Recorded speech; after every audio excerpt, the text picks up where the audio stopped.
business owners. Welcome to our 15th broadcast. We are here to make you business owners feel a little bit uncomfortable.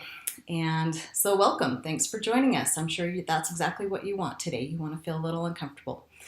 But we're just hoping that something we say, something I say in any of these broadcasts will just spark a tinge of, oh, I better think about that, or I could be doing that better, or I better really go back and check that out and see how I handled it and if I did it the right way. So today we're actually going to talk about why did you get into business? And was it to get into a lawsuit? Did you start your business because you wanted to end up in a lawsuit? I really doubt it. But unfortunately, it happens. And we can't control other people. I've talked about this a lot. We can't control that one person that wants to take legal action against us. But who can we control? We can control ourselves. So as the business owner, the buck stops with you. And you are really the one in control of how you run your day-to-day. And it is in those details of your day-to-day. It's things that you can tweak in your day-to-day that will help you to avoid a crazy legal mess. It's not going to guarantee 100% that you're not going to end up in a lawsuit, whether it's someone suing you or maybe you have a valid claim and you need to take someone to court. That happens too. Sometimes you can't resolve things. There's just those points in time, and if you're running a business, you will have that come up maybe once, probably more than once in the life of your business, where you've done everything you can, and this is the only answer now, is to go to court and have the courts resolve it.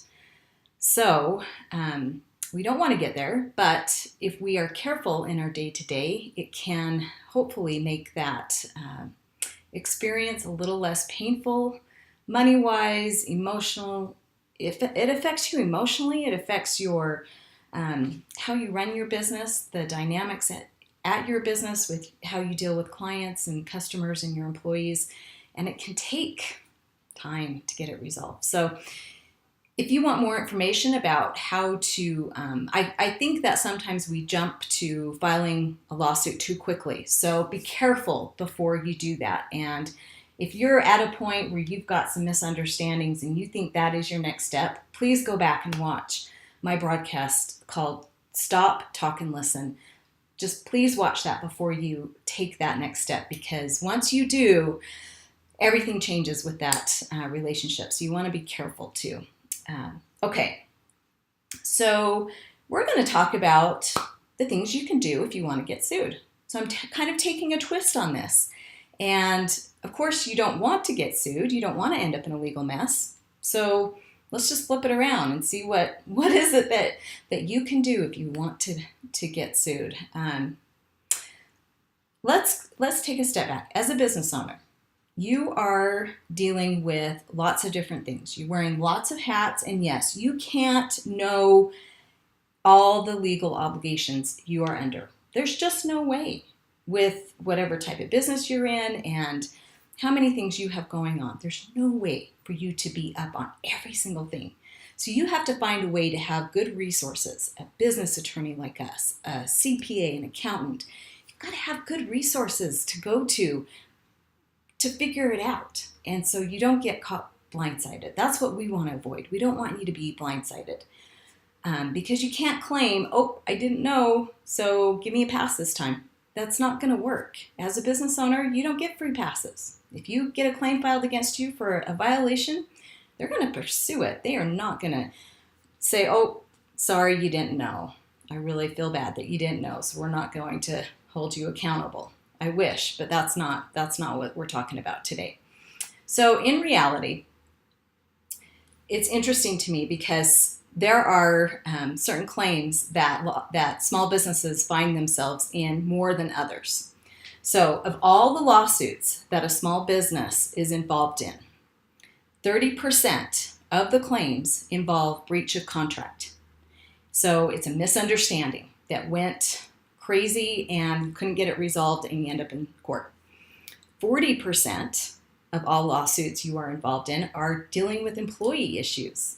So paying attention to your obligations for employees is really important. The other 30% is what we call torts. So that's the typical customer walks in, slips and falls, and they sue you. Or there's lots of other examples of that. But so we're just focusing on the 70%. That's a big amount. We're focusing on the 70% of the things that you can do if you want to end up being one of, within that 70% percentage in a lawsuit. So breach of contract, 30%. The reality of this is damages can be anywhere from like $3,000 to $150,000 for a small business owner. Do you have $150,000 just lying around? You probably have insurance, but you have a duty to mitigate your damages. And if you file a claim with insurance, your insurance rates are going to go up. So you got to think about all this stuff. And it doesn't end there. That claim that you may have to fork out $150,000 for a breach of contract could take 2 or 3 years, 5 years out of your life, and it's draining. It's just draining. So if you want to hear more about that, we'll talk about that on another day. But employee claims, so we're talking wage and hour violations, harassment, discrimination. Okay, wage and hour, I'm going to give you some real numbers today. There was a business owner who contacted me a few weeks ago. Small business, maybe around 20 employees, they provide services. And he had been hit with a wage and hour violation from the UALD in Utah. And he said, I am a small business. I didn't know what the rules were regarding overtime for this particular position at my company. I didn't know. And I can't keep up on it. And he is so typical of what most of you, the situation most of you are in. There's so many things to know that you can't know it all. So, but he still has the violation, right? So he's got to deal with it. And he told me that a few years earlier, he had an employee who said, you know what, boss, you're not, I think you owe me some wages that haven't been paid correctly. And the boss, he was like, well, why? I thought I had paid you for everything. And the employee brought it to his attention, and I don't remember the exact circumstances, but there was something he had done wrong. And what he did, though, is he said, oh my gosh, I am so sorry. He looked it up and he verified that he had been in the wrong. So he cut a check and he took care of that problem at that employee right away because he didn't want a mess. He wanted to take responsibility for his ignorance of the law, right? So it's all in how we handle it that will minimize our damages. Okay. One more piece of reality for wage and hour. This is crazy because these cases are coming through all the time, but I just picked out one. So this is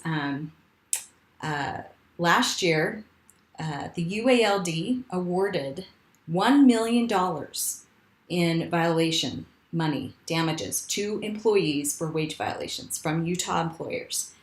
And one of those employers was a drywall company down in Spanish Fork. They got hit with a fine of $650,000. Do you have that kind of money laying around? It was for back wages, damages, and penalties for not paying overtime correctly. So yeah, you got to know this stuff. You got to know what you're supposed to be doing and doing it right. All right, now for discrimination and harassment. There's a lot I could get into, but I'm only going to touch on a couple of things so that I just want you to feel some heartache and see that there's real money being forked out for these issues. So what you have to keep in mind, if an employee goes and files a charge with the UALD or the EEOC, it could end up in front of a jury. And that's their right, but juries are so unpredictable. And so keep that in mind. Awards, if you read in the newspaper, in the headlines, they can go crazy. But one thing that I find employers do not realize, and this is the kicker, and this happened, there was a case last year, sexual harassment, where the jury, I guess, didn't really find the plaintiff deserved any damages. So they awarded her $1. That's it. She got $1. But it's the law that if the plaintiff is successful in a trial for damages, doesn't matter the amount, then the court has to award her attorney's fees. So that employer had to pay her attorney's fees of $300,000. There you go. There's the rub. All right. Let's go through the list. Okay. Here we are. If you want to get sued, this is what you do. You take funds that don't belong to you. So I've talked about setting up entities to protect your personal assets. Well, if you're siphoning funds out of the company, and whether you're the only owner or multiple owners, that's going to get you in legal trouble. So next, you are too trusting of your office manager or certain employees. Too trusting. That means you haven't put in place systems to make sure that there are ways to check to make sure money isn't being taken. It happens all the time. Employee theft happens all the time. And you don't want to be the one stuck with the bill. But you are liable for your employees' actions. So you need to be careful and not be too trusting. Unfortunately, we just can't be too trusting. We have to operate as if everyone that does business with us could become that legal mess in the future. All right. If you want to be involved in a lawsuit, don't follow anything that you've put into a contract. Any promises you've made, any obligations you've made in an agreement, just don't follow it. You'll end up in court. How about an employee handbook? Same thing. You put a handbook in place, you ignore it, you put it on the shelf, you don't ever look at it, or it's 10 years old and you haven't updated it, or you just blatantly, it's not within your personality to handle certain situations the way it's written in the handbook. That's okay. If you want to get sued, there you go. That's what you need to do. Okay, if you have a business partner, go and have dealings behind the business partner's back. That's one way to get sued. Your failure to renew insurance policies. That's where you're going to get in some hot financial trouble. All right, here are a couple of really good ones. Ignore complaints from employees. Ignore your complaints from customers or clients or patients. Those complaints, if they're ignored, man, they can boil over and they can blow up into a legal mess so quickly. So go ahead, ignore them if you want to end up in court. Breaking your promises. So it kind of goes along the lines of ignoring anything that you've agreed to do in a contract. Ignoring your legal obligations. So if you're required to pay minimum wage, but you don't do it, or you're required to actually run payroll, pay your employees through payroll so that payroll taxes are being deducted, but you just flip them some cash, go ahead. If you want to get sued, that's one way to do it.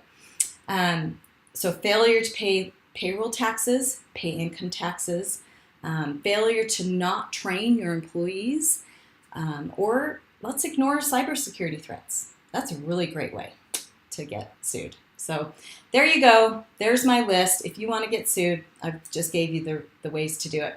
So again, there's no 100% guarantee that lawsuits won't happen. If you can be aware of your actions, you can stay in control of the steps that you take day to day, you will minimize the damages. So this is what I want you to think about. Even day-to-day operations need legal advice. And it's in those day-to-day operations that you're going to save yourself from landing in a court or a legal mess. Don't get caught blindsided.